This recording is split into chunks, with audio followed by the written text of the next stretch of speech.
What is up, guys? Today I'm going to show you how to replace the front wiper blades on your 2005 Subaru Outback.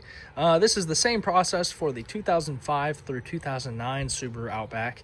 The Subaru Legacy is the same. Very simple process. If you don't know how to do it, it's okay.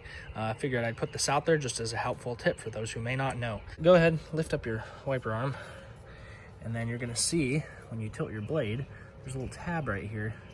You go ahead and push that and push down on the wiper, and it'll come off that hook just like that. Some of them may not have a push tab. Some of it might just be a pressure fit clip, and you just and pull down the wiper and it'll actually come off.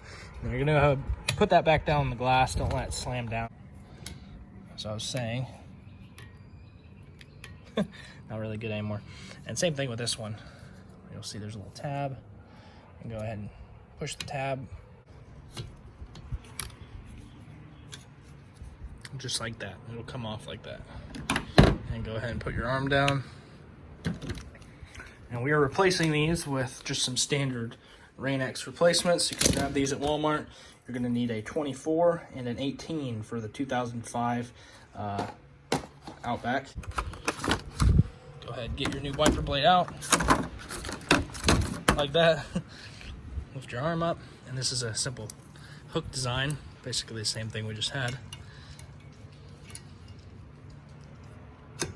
Just like that, and you'll hear it click on.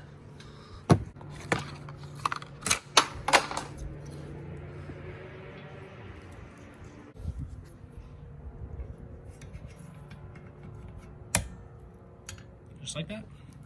It's nice when the cars still have these normal hooks rather than all those new clips and connectors like the new cars, because you can get the cheaper blades instead of having to spend all the money on the crazy ones. But anyways, pretty simple process. Hope you found that helpful. Hope you enjoyed, and we will see you guys next time.